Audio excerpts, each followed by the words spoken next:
बिहार के मुजफ्फरपुर में प्रधानमंत्री नरेंद्र मोदी की रैली से पहले 6 पत्रकारों को नजरबंद किए जाने की खबर पर कांग्रेस ने केंद्र सरकार पर लोकतंत्र दबाने का आरोप लगाया है। कांग्रेस प्रवक्ता सुप्रिया श्रीनेत ने प्रेस कॉन्फ्रेंस कर कहा, प्रधानमंत्री मोदी उन पत्रकारों से डरते हैं जो सच्चाई दिखाते हैं।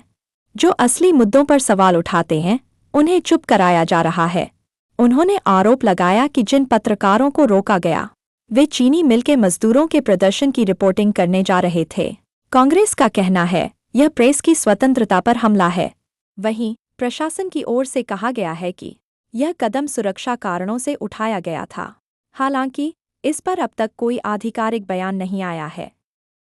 आगे सुने कांग्रेस नेत्री सुप्रिया श्रीनेत के प्रेस कॉन्फ्रेंस और क्या कहा। अपनी पत्रकार वार्ता जो है इस बात से और इस उम्मीद से शुरू करूंगी कि इस देश में पत्रकारिता का झंडा बुलंद रहेगा। आप ही की तरह करीब 20 साल पत्रकारिता की, और जब कल मुजफ्फरपुर से ये खबर आई कि प्रधानमंत्री मोदी की रैली के पहले 6 पत्रकारों को जबरन नजरबंद किया गया, 3 उसमें से भूमिगत हो गए थे और 3 को फिर भी रात 1 बजे से अगली रात 1 बजे तक नजरबंद मजबूरन किया गया, तो ये सवाल जरूर उठता है कि मोदी जी क्यों घबराते हैं। वो आप जैसे पत्रकारों से जो सवाल पूछते हैं, जो असलियत दिखाते हैं, जो सच जनता तक ले जाते हैं, उनसे क्यों घबराते हैं। मोदी जी इंटरव्यू करते हैं, उन लोगों के साथ इंटरव्यू करते हैं जो उनसे पूछते हैं आप थकते क्यों नहीं है, कोई टॉनिक पीते हैं क्या। उनके साथ इंटरव्यू करते हैं जो उनसे कहते हैं आप आम चूस कर खाते हैं या काट कर खाते हैं। मोदी जी उनके साथ इंटरव्यू करते हैं जो बड़े बड़े मुद्दों को छोड़कर उनसे सबसे बड़ा मुद्दा पूछते हैं, आप अपनी पॉकेट में बटुआ रखते हैं क्या। तो उनको आपसे क्यों दिक्कत थी, क्यों आपके साथियों को नजरबंद किया गया।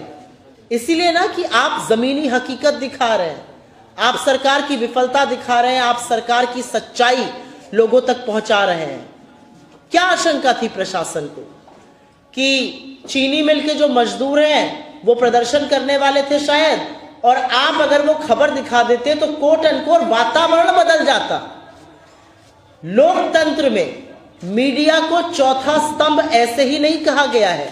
मीडिया का काम है, जिसके हाथ में सत्ता है, संसाधन है, पावर है, रिसोर्सेज हैं, उससे सवाल पूछने का, उसको कटघरे में खड़ा करने का, उसको जवाबदेह बनाने का। मीडिया का काम है जनता की आवाज को, उनकी तकलीफों को, उनके दर्द को साझा करने का, जिससे सत्ता में बैठे हुक्मरान उसका इलाज ढूंढ सके। मीडिया का काम चरण वंदन नहीं है। मीडिया का काम बिल्कुल विपक्ष से सवाल पूछना है, लेकिन मीडिया का उतना ही काम सत्ता को आईना दिखाना और जवाबदेह बनाना भी है। तो मुझे इस बात का दुख है, और मैं इस मंच से कांग्रेस के हर नेता, अपने शीर्ष नेतृत्व, अपने अध्यक्ष, अपने नेता प्रतिपक्ष राहुल जी के माध्यम से आपसे ये कहना चाहती हूं, कांग्रेस पार्टी सदैव निर्भीक पत्रकारों के साथ खड़ी रहेगी, सदैव निर्भीक पत्रकारिता का समर्थन करेगी। हम आपके सवाल पूछने के अधिकार को और बुलंद करना चाहेंगे, और हमारा ये मानना है कि आपके सवाल पूछने का अधिकार लोकतंत्र की आस्था को जीवित रखता है। आपका सवाल पूछना लोकतंत्र को और सत्ता में बैठे लोगों को जवाबदेह बनाता है।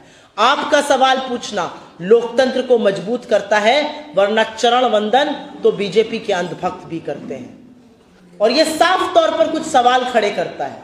सवाल इस बात का है मोदी जी किस बात से डरते हैं, क्या कांड किए घूम रहे हैं वो। सवाल इस बात का है कि क्या लोकतंत्र में सवाल नहीं पूछे जाएंगे। अब प्रशासन डिसाइड करेगा कि मीडिया कहां पर दिखेगा या कहां पर नहीं दिखेगा, या मीडिया क्या दिखाएगा या क्या नहीं दिखाएगा।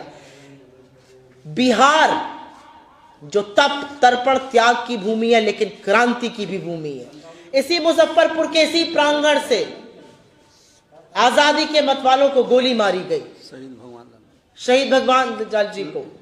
इसी मुजफ्फरपुर में चंपारण से जरूर मोहनदास करमचंद गांधी के महात्मा बनने का सफर शुरू हुआ, लेकिन उसकी रूपरेखा, उसकी योजना इसी मुजफ्फरपुर में तय हुई। यह क्रांति की भूमि है, और क्रांति की भूमि में लोकतंत्र के चौथे स्तंभ को ध्वस्त करने का, पत्रकारों को नजरबंद करने का, क्योंकि आप असलियत और सच्चाई दिखा रहे हैं। ये दुष्कर्म, ये दुष्काम, ये पाप सरकार कर रही है, प्रशासन की मिली भगत से कर रही है। नरेंद्र मोदी एक कायर प्रधानमंत्री है, उनका डर ये दिखाता है। आज मैं आपके समक्ष आई हूं और दो बातें करने के लिए आई हूं। 20 साल से बहुत ढोल पीटा गया सुशासन का, बहुत ढोल पीटा गया डबल इंजन का। 20 साल से घटक दल की सरकार है, 11 साल से तो मोदी जी और नीतीश जी की जुगलबंदी चल रही है। आज मैं आपके समक्ष आई हूं उस 20 साल का थोड़ा सा पर्दाफाश करने के लिए, और कांग्रेस की क्या रूपरेखा है, हमारी क्या योजना है। इसका बैटरी थोड़ी धीमी हो रही है। हमारी क्या योजना है उसको आपके साथ साझा करने के लिए। तो पहले 20 साल की बात करते हैं। बहुत बातें सुनी, सुशासन काल, 20 साल बेमिसाल। ये 20 साल असल में विनाश का काल साबित हुए हैं बिहार के लिए। ये जो डबल इंजन की सरकार है, इसने कल अपना घोषणा पत्र लागू किया और इनकी कलई तब खुल गई जब घोषणा पत्र 6 सेकंड के अंदर प्रेस वार्ता खत्म हो गई। इतिहास की सबसे छोटी प्रेस वार्ता, जहां पर अमित शाह, जेपी नड्डा, नीतीश जी सब आए, हाथ बांध करके ऊपर किया गया। 6 सेकंड में प्रेस वार्ता खत्म और घेर कर मुख्यमंत्री को ले जाया गया। क्यों 6 सेकंड में प्रेस वार्ता खत्म की गई? कि कोई सवाल ना पूछ लिए जाए, कोई जवाब ना मांगा जाए, कोई जवाबदेही ना तय हो। जनता जो हिसाब मांगना चाहती है, कहीं उस पर कुछ बात ना होने लगे। और 20 साल बाद घोषणा पत्र क्या होता है? 20 साल बाद तो आपको अपना रिपोर्ट कार्ड लेकर आना है, लेकिन रिपोर्ट कार्ड नीलबटा सन्नाटा है, रिपोर्ट कार्ड फेलियर से भरा हुआ है। तो कैसे लाएंगे भला? क्या है रिपोर्ट कार्ड बिहार का? बिहार जो कभी ज्ञान की, अध्यात्म, तप, तर्पण, त्याग की भूमि होता था, उस बिहार में अराजकता, अपराध बेधड़क है। जिस बिहार में लोग दूर दूर से ज्ञान अर्जन के लिए आते थे, वहां शिक्षा, स्वास्थ्य, लॉ एंड ऑर्डर की धज्जियां उड़ चुकी हैं। और मैं क्रमबद्ध तरीके से आपको थोड़ा थोड़ा आंकड़ा देकर हर क्षेत्र पे बात जरूर करना चाहती हूं। ये वही बिहार है जहां पर सुशासन के नाम पे 6 महीने में 9 कारोबारियों की हत्या होती है, जहां पर 17 साल में 53,150 निर्मम हत्याएं हुई हैं, जहां पे 953 अपराध दिन के होते हैं, 18 बच्चों का रेप हफ्ते में होता है। ये वही बिहार है जहां पर चुनाव के दौरान मोकामा में रक्त रंजन होता है, उसी दिन सिवान में एक एएसआई की हत्या होती है। ये वही बिहार है जहां पे सुशासन के नाम पर पॉकेट में तमंचा और पिस्टल रखकर सीसीटीवी पर लोग बेधड़क अस्पताल में घुसते हैं, गोलियां मारकर हत्या करके चले जाते हैं। राजधानी में अस्पताल के अंदर घुसते हैं, मैनेजर की हत्या करके निकल जाते हैं। ये रक्त रंजन बिहार को बनाने का काम नीतीश और नरेंद्र मोदी ने मिली भगत करके किया है। ये वही बिहार है जो ज्ञान के लिए जाना जाता है। यहां पर 16,000 से ज्यादा स्कूल ऐसे हैं जहां पर बिजली नहीं है, 73,000 से ज्यादा स्कूल ऐसे हैं जहां पर कंप्यूटर नहीं है। कैसे बढ़ेगा बिहार का बच्चा आगे? कैसे कंपीट करेगा वो? जब परीक्षा का समय आता है तो पेपर लीक होता है, एक के बाद एक पेपर लीक बिहार में होता है। और ये मैं दावे के साथ कह सकती हूँ, पूर्वांचल उत्तर प्रदेश की रहने वाली हूं। हमारे यहां माँ बाप रात की एक रोटी कम खाते हैं कि बाबू पढ़कर कुछ बन जाए, लेकिन जब नौकरी का टाइम आता है तो पेपर लीक हो जाता है। जब लोग अपने हक की मांग करते हैं युवा, तो उन पर ठिठुरती हुई ठंड में बिहार की सरकार लाठियां बरसवाती है, पानी की बौछारें चढ़वाती है। ये वही बिहार है जहां पर स्वास्थ्य के नाम पर लोगों के साथ मजाक किया जा रहा है। 57% अस्पतालों की कमी, और जो अस्पताल सरकारी खड़े हैं वो जर्जर है। ये अलग बात है कि दरभंगा का एम्स लोग अभी भी दूरबीन लेकर ढूंढ रहे हैं। ये वही बिहार है जहां पर नीति आयोग, जिसके अध्यक्ष खुद प्रधानमंत्री महोदय हैं, उस नीति आयोग का कहना है बिहार देश के सारे राज्यों में सबसे गरीब राज्य है। उसी नीति आयोग का कहना है कि बिहार में औसत व्यक्ति की आय देश में सबसे नीचे स्तर पर है। उसी नीति आयोग का कहना है कि बिहार में औसत व्यक्ति की आय झारखंड की आधी और ओडिशा की 1/3 है। कैसे ऐसा हो गया? ये बिहार जो चीनी की कटोरी जाना जाता था, जो पूरे देश में 27% चीनी का कंट्रीब्यूशन करता था, अब मात्र 2% कर रहा है। कब आएंगे प्रधानमंत्री जी यहां की बनी चीनी से चाय पीने? यही कहा था ना पिछले चुनाव में। इस बिहार को बड़ी बड़ी बातें करके 1.25 लाख करोड़ का पैकेज देने की बात थी। कहां है वो पैकेज? 70,000 करोड़ तो बिहार में ऐसे खर्चा हो गए जिसका कोई लेखा जोखा ही नहीं है। ये हम नहीं कह रहे हैं, ये सीएजी कह रहा है। 70,000 करोड़ रुपए कहां गए ये किसी को पता नहीं है। असलियत यह है कि निवेश के नाम पर गृह मंत्री अमित शाह के कहते हैं बिहार में इंडस्ट्री नहीं लग सकती क्योंकि बिहार में जमीन नहीं है। शर्म नहीं आती आपको ये कहते हुए? हमारे बच्चों को पलायन करना पड़ रहा है और उसी बिहार में आप 1000 एकड़ की जमीन 1 रुपए पर, मात्र 1 रुपए पर मोदी मित्र अडानी को देते हैं। 10 लाख से ज्यादा आम के पेड़ कटवाते हैं।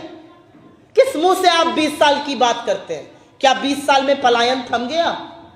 3 करोड़ 45 लाख लोग आज भी बिहार के रजिस्टर्ड मजदूर हैं। जब दिवाली आती है, होली आती है, महापर्व छठ का आता है, तो जो ट्रेनें बिहार के लिए आती हैं उसमें गाजर मूली की तरह, भेड़ बकरी की तरह हमारे लड़के, हमारे बच्चे भर कर आते हैं। यह बिहार का आपने हाल करके रखा है 20 सालों में। असलियत यह है कि बड़ी बड़ी बात करने के बजाय बिहार की अगर असलियत की बात करिए तो ना निवेश हो रहा है बिहार में, ना नौकरियां बन रही हैं। लोगों को पलायन करना पड़ रहा है, बच्चों के भविष्य पर संकट है, अपराध का लगातार चल रहा है, लेकिन रेट कार्ड बड़ा है। बिहार में बीए का रेट कार्ड है 70,000 से 1 लाख, नर्सिंग का 3.5 से 4 लाख, पैरामेडिकल का 25,000, टेक्नीशियन का 30,000, बी फार्मा का 3.5 लाख, बीएड का 1.5 से 2 लाख, और तो और पेपर लीक का भी रेट कार्ड है। कौन जवाब देगा इन बातों का? कौन जवाब देगा जो अनिश्चितता बच्चों के भविष्य पर बनी हुई है? एक से एक पेपर लीक होते हैं। नीट पीजी परीक्षाओं का रेट लिस्ट 70 से 80 लाख, नीट यूजी का रेट लिस्ट 30 से 40 लाख, बैंक पीओ 20 लाख में, एसएससी 20 लाख में, पुलिस एसआई 25 लाख में, पुलिस सिपाही 15 लाख में, पटवारी 15 लाख में, टेट और रीट भी 10-10 लाख में। कहां से लाएगा गरीब आदमी? कहां से लाएगा गरीब बनाई अपने बच्चे को पढ़ाना, उसको नौकरी दिलवाना, अपना पेट काट कर? ये भी करके देख लिया। जब बच्चे मेहनत करते हैं, पढ़ लिख कर इम्तिहान देते हैं, तो आपके पेपर माफिया उन पेपरों को लीक करते हैं। और इसलिए जरूरी है कि बिहार में क्या होना चाहिए। बड़ी बड़ी बातें हो रही हैं, लेकिन असलियत यह है कि बिहार में एक नई सोच, एक नए स्वरूप, एक नई योजना की जरूरत है। बिहार में जरूरत एक ऐसी सरकार की है जो लोगों का दुख, लोगों का दर्द, लोगों की पीड़ा समझे, जो बिहार को झांसा ना दे, जो डबल इंजन की फर्जी बातें ना करे, जो बात करे बिहार में रोजगार बनाने की, बिहार में निवेश की, महिलाओं के सशक्तिकरण की। और इससे पहले कि मैं कांग्रेस और महागठबंधन की योजनाओं का उल्लेख करूं, मैं आपके सामने कुछ बातें, कुछ चीजें रखना चाहती हूं। जब बिहार चुनाव के मुहाने पर आया तो एकदम से नीतीश जी और मोदी जी को नई नई योजनाएं आने लगी। 6 तारीख को चुनाव है, 17 को, 24 को, 31 को और अब 7 को महिलाओं के खाते में आप किस्त भेज रहे हैं। आपको क्या लगता है बिहार की महिला इतनी मूर्ख है? बिहार की महिला सब समझती है। वो जानती है आप उसके वोट को खरीदने का इंतजाम कर रहे हैं, वो ये पैसा भी रखेगी और आपको वोट भी नहीं देगी। तमाम प्रबुद्ध पत्रकार आपके जैसे जहां कैमरा लेकर जा रहे हैं, वहां पर महिलाएं खुलकर स्वच्छंद रूप से बोल रही हैं। अगर यही करना था तो 20 साल में क्यों नहीं किया? चुनाव के 1 महीने पहले ये जुमला क्यों कर रहे हैं? 10,000 में कौन सा रोजगार बनता है?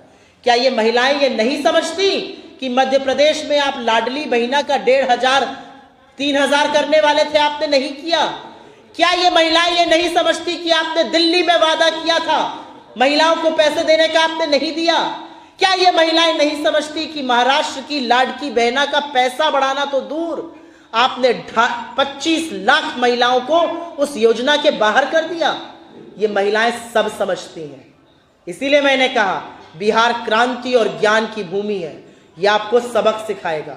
आपने बिहार को मूर्ख बनाने का, बिहार को छलने का और बिहार को रिश्वत देने का जो दुस्साहस और जो पाप किया है, उसका हिसाब बिहार आपसे लेगा। और अब मैं आपसे साझा करना चाहती हूं महागठबंधन की क्या योजनाएं हैं और उसके पीछे क्या सोच है। हमारी बड़ी योजना है कि हम हर परिवार में एक सरकारी नौकरी दें। और क्यों हम सरकारी नौकरी की बात कर रहे हैं? क्योंकि प्राइवेट नौकरी आज है, कल रहे ना रहे इसका नहीं पता है। क्या सरकार दे सकती है सरकारी नौकरी? बिल्कुल दे सकती है। लाखों पद खाली पड़े हुए हैं। क्यों खाली पड़े हैं?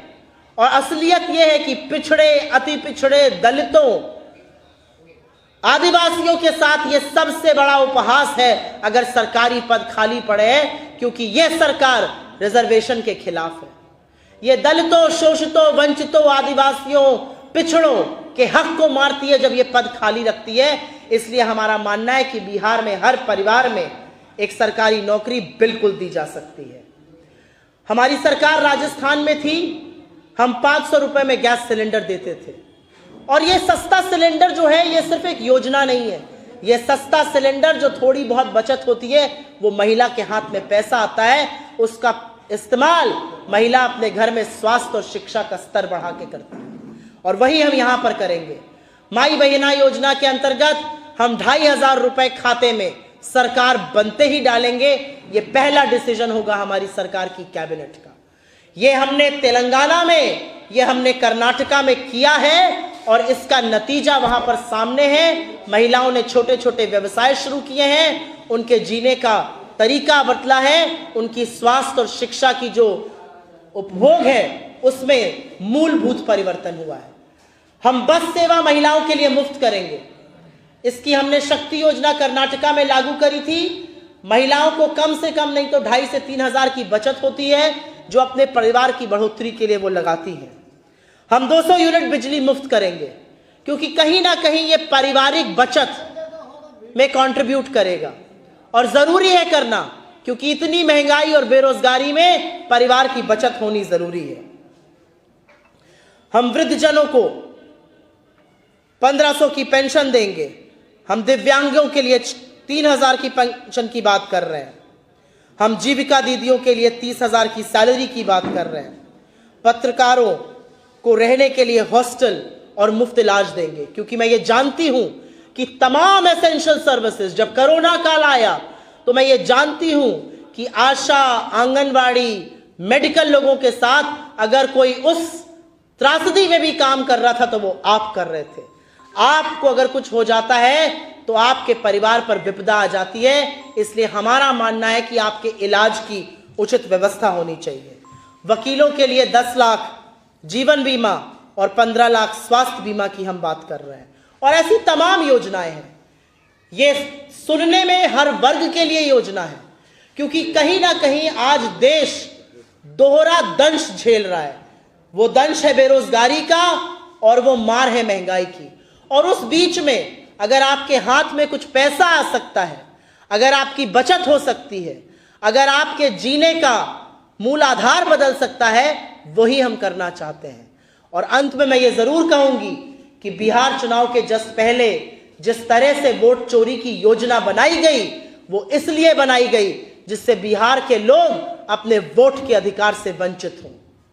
लेकिन ऐसा होएगा नहीं, क्योंकि बिहार की जनता जागरूक है, वो लोकतंत्र में यकीन रखती है और वो ये जानती है कि अगर वोट के अधिकार के साथ खिलवाड़ हुआ तो कल को आपकी नागरिकता पर, कल को आपकी पुरखों की जमीन जायदाद पर, कल को आपको डिटेंशन कैंप में भी भेजा जा सकता है। बिहार की जनता मूल परिवर्तन करेगी और ये परिवर्तन आप सरकार बदल के करिएगा। आपके माध्यम से मैं वोट की अपील करती हूं और आप ही के माध्यम से मैं इस क्रांतिकारी मुजफ्फरपुर की धरती से ये जरूर ऐलान करती हूं कि हमारी सरकार बनेगी तो हम गरीबों, शोषितों, दलितों, वंचितों, आदिवासियों के साथ साथ मध्यम वर्ग, युवा, महिलाओं के हक की बात करेंगे, क्योंकि बिना उनका भला हुए बिहार का भला नहीं हो सकता है। बहुत बहुत धन्यवाद। आपके सवालों का जरूर स्वागत है।